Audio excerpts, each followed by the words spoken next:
Thank you, Jeremiah, and thank you for inviting me here. This is really exciting. Part of what's not in my introduction is that I actually grew up here. I grew up in Newcastle and Penryn, and I attended Delaware High School. My mother was a public school teacher, and I'm going to talk a little bit about my experience growing up with that and learning about what it is like to be an educator and understanding over the years what it takes to wrangle students, 35 students or more in classrooms all the time. When I was young, I remember my mother getting up around 5:30 in the morning and downing an entire pot of coffee. I thought that was normal until I was much older. I also thought it was normal that your garage did not house your car. It housed bins of lesson plans, relief maps of California,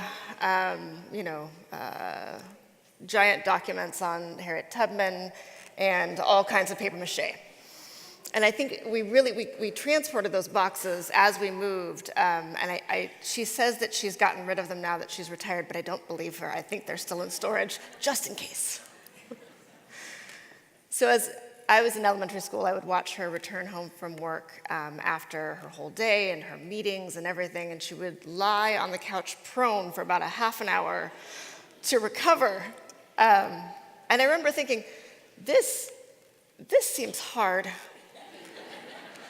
And about 10, I was allowed to go in and be with her on my days off, and so I'd be a classroom helper. And what I saw was her literally and figuratively dancing on the tables to get the children's attention, to make sure that she is imparting anything to, the squirrely children who are in their classroom. And sitting in the classroom, watching this and helping out with various things, I thought, again, this seems very difficult. This is a difficult career. And afterward, I remember on weekends, she would get together with her colleagues, her peers, her fellow educators, and actually a couple of administrators, so a superintendent and a principal, and they would sit around in our living room drinking more coffee, because they didn't have enough, but talking about students, often talking about successes with students, but really most of their focus was on the several students that they were concerned about in everyone's classroom. And at the time, this was 25, 30 years ago, ADD was known, trauma was known, but not in the way that we know now, and mood disorders weren't known as well. But what everyone in that room knew was that there was something wrong with some of these kids. Something was off, and they could not pinpoint what it was or how they could help. They understood that some of them came from very difficult backgrounds. They were struggling with no food to eat in the morning, no clean clothes during the day, and they would help where they could, but something else was off. And they could pinpoint that very quickly. And over the years, having seen thousands of kids, and eventually tens of thousands of kids, they could see it immediately. And even now that I'm a child psychiatrist, I talk with my mom about what she had seen back then and how quickly they knew, but they didn't have words for it, and they certainly didn't have support systems. And at the end of my high school career, I was very, very firm in my knowledge that educators and those who work within the school system are amazing, and it was a very difficult career I did not want to do. So I chose an easier career. Well, this is what I thought of teaching, and I still think of teaching sometimes. I chose an easier career. I became a doctor. I still believe that was an easier career. I have my phone because I'm actually very blind, and so me trying to look at those slides is difficult. And so for those of you who are educators, administrators, superintendents, I hope that I do have an accurate picture of what you go through every day, although things have changed dramatically over the last few decades. Social workers, now employed in the school, and were at the time, but I have quite a few friends who are social workers, and truly I believe this is how their minds work. 8 billion browsers open at all times, and yet still focused when you're trying to talk to them. They're very much there present with you. And school psychologists under mountains of paperwork. Always. I don't need to tell you that you're overwhelmed. I don't need to tell you that you have a number of students in your classrooms, 20 to 35, I know sometimes more. And that sometimes you're in the classroom seeing the same kids all day long. Sometimes the kids are rotating through. and you are seeing every single one of them, and you're spending hours and hours of your day with them. You spend far more time with your children than I do with mine, simply because of the time. And so in California, there are nearly 500 students per counselor or social worker. And that's nationwide. California has 850 students on average per counselor, and over 1,000 students per school nurse. Of course, the school nurses can get to all 1,000 of those students in case they need something, and 1,400 students per school psychologist. So really easy to do, right? 80% of students do not have the mental health services that they need. Not surprising. We just don't have the systems yet, but I believe they're coming. I remember my mother complaining about this. I don't think she had a lunch break. I think she downed more pots of coffee and crammed toast into her mouth and then walked back into the classroom.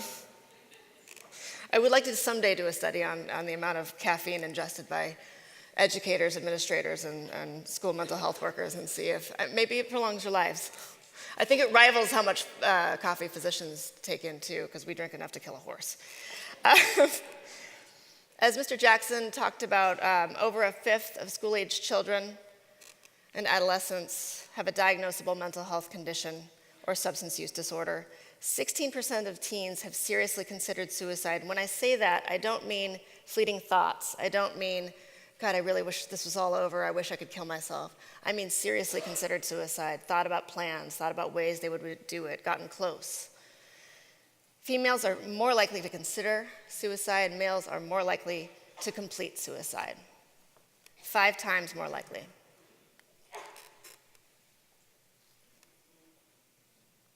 Educators identify children at risk. This is not a surprise to all of you, I'm sure. 2014, they did a study. Teachers could identify over half of the children suffering from mental illness. With training and support, researchers aim to improve this rate. You guys know in your classrooms, you can pick it out. I would argue that you could probably pick it out within the first few days, the kids who are in trouble. They may be in trouble because of what's going on at home. They may be in trouble because of what's going on with their peers. But I think you also can identify they may be in trouble because of what's going on in their minds. And I think Mr. Jackson also talked about a really important point, that the stigma around mental illness is fascinating. There are no CT scans or blood tests for migraines. We treat them because they're clearly impairing, and people can talk about, I have migraines. And when people have migraines and they're severe, they go home, or they lay in the back office for 5 seconds, down more coffee, and return to the classroom. But we don't do that for anxiety, depression, mood disorders, ADHD, complex trauma. We don't talk about that. And in rooms like this, we talk about our children and our students and our relatives. We don't talk about ourselves. And I wasn't going to do this, but I think it's important to do. I myself have anxiety and depression. It's one of the reasons that I became a psychiatrist.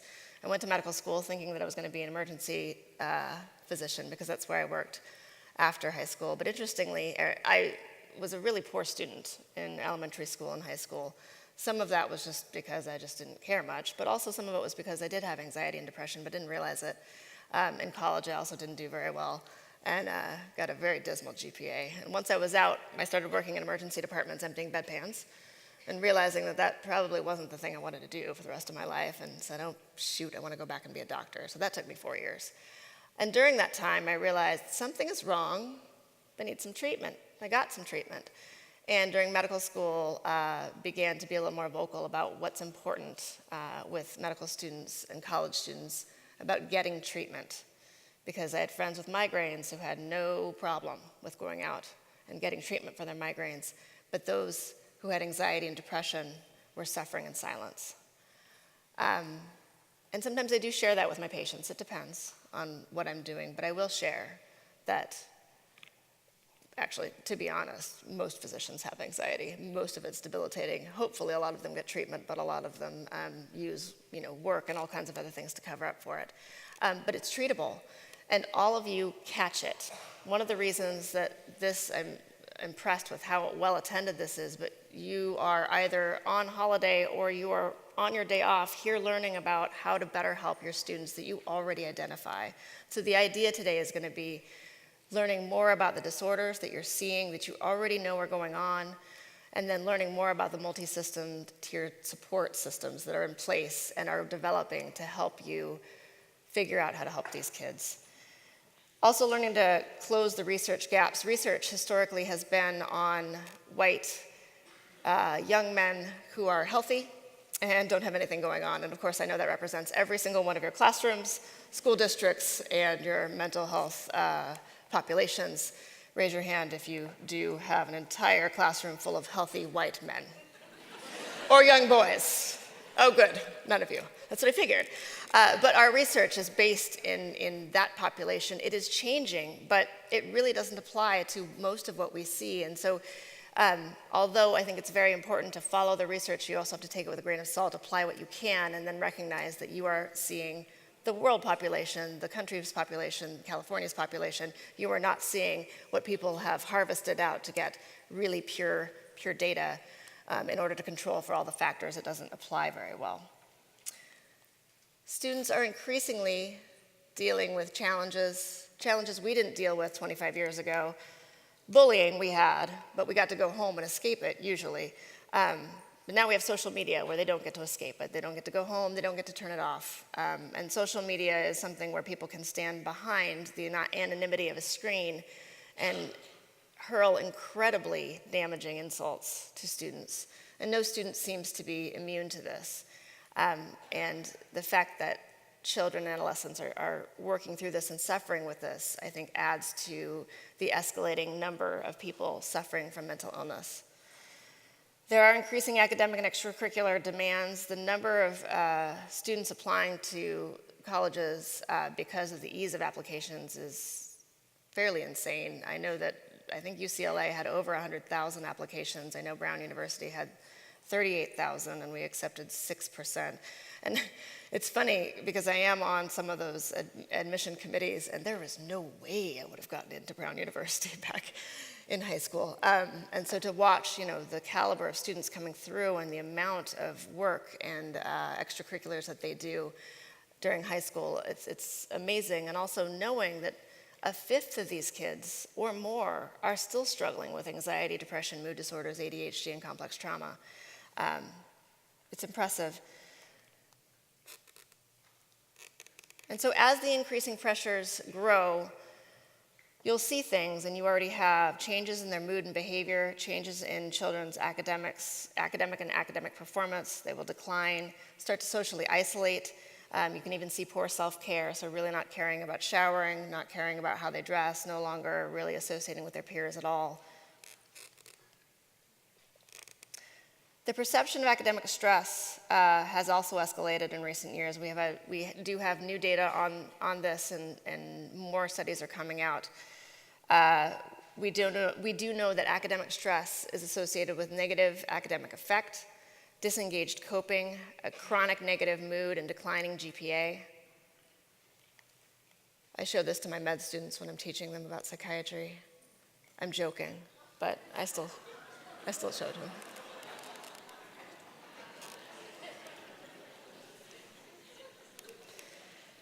And so mental health disorders present early. They present early in childhood, not always very early, but by adolescence they will often present. Half of all disorders are recognized by 14. You guys know it. You see it. You see it early, and you see it as it develops. And so today I hope that the knowledge that you have will just be further bolstered by understanding more about these mental illnesses, understanding more about the systems of care that you can engage, because I know that this is not the job that you signed up for. I know you are willing, clearly, by your attendance, to engage your students because you want to teach them. This is your calling, this is your vocation, and as we've talked about before, I am impressed with your vocation. But this was not what you were trained for. However, you know it when you see it, and hopefully today we'll be able to help you see it and actively be able to help instead of standing by feeling passively like you're watching children go down the tubes. The delay in initial treatment averages 10 years across the country, and you are our first line. I was not here when Proposition 63 passed. They passed a Mental Services Act that included prevention and early intervention for mental health programs in schools. So impressive. I come from the smallest state in the nation. We are 37 miles long and 24 miles wide. And oddly, when you get into a state that is that small, nobody wants to drive more than 5 minutes. Trader Joe's is 20 minutes away, and it's an ordeal for us to go. Even my husband and I are like, oh, we have to go to Trader Joe's. 20 minutes on a freeway with no traffic. Tiny state. We also have a lot of bridges, and we have to always ask our patients whether or not they'll cross bridges, because many people don't, and they actually have never crossed a bridge. There's Providence and East Providence, and many people have never gone into East Providence because it involves a bridge. It's an odd place. But we have not employed something like this. This state is enormous, and this is just so impressive, and I like to believe that someday within the next 10 years I'll be able to bring this back to the smallest state in the nation. So the idea is to reduce stigma, prevent suicide, and improve mental health. Teachers feel mental health services should be provided. I know that comes as a shock. Educators report feeling consistently overwhelmed by their students' mental health needs.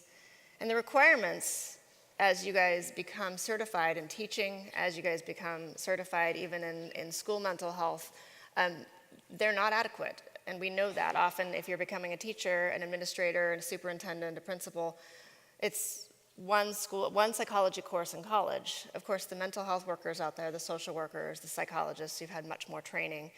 But the interface between education and providing mental health, that is not something that is specifically trained unless you go for further training. And so this is a really critical conference today for us to be able to integrate those ideas, because you are working in novel territory, you really are. And hopefully, as this conference grows and returns every year, this will become much more of an integrated way to look at children who are in your classrooms, who are in your school districts.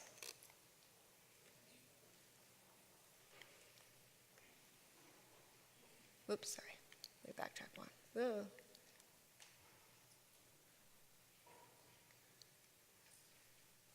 Why are you skipping my slide? There we go. Okay. So today we're going to learn about innovative systems, community partnerships, school districts partnering with community-based organizations, adding evidence-based treatment and interventions into their multi-tiered systems of support. Things like cognitive behavioral therapy, trauma-informed practices, suicide prevention and postvention, and social and emotional learning.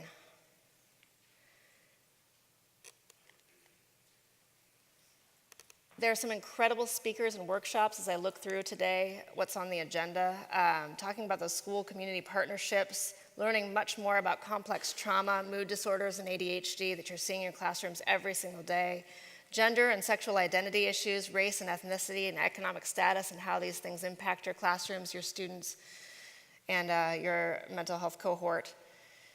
There are some incredible initiatives and education-based programs. Again, I'd like to just take them all and bring them back to my small state of Rhode Island. It's far behind the times. And really emphasizing this is learning about how to use what you already do to direct your students to help. The idea is not to add more to your plate. The idea is to use what you have to employ these systems and be able to identify these students early and get them to help.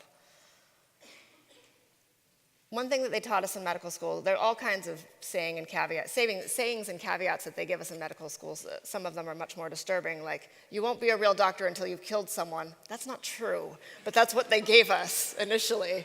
All of us, tears streaming down our faces silently. I did not sign up for this. But one of the wonderful things that they did teach us was never worry alone. And I think about that all the time. And I think back to my mom in that living room with her peers and the administrators talking about these kids. And at the time, they didn't have much for a conclusion, but they weren't worrying alone.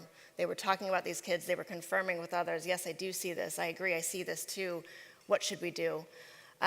If you see something in the classroom, and even if others don't see it, don't worry alone. And today, hopefully, you will learn more about how not to worry alone. And I agree and support the idea that the two previous speakers talked about. Network, speak with others, learn about everybody else in this classroom, and learn about how you can take the knowledge that you already have and communicate that with others, learn from others, and be able to help your students go forward in a healthy way.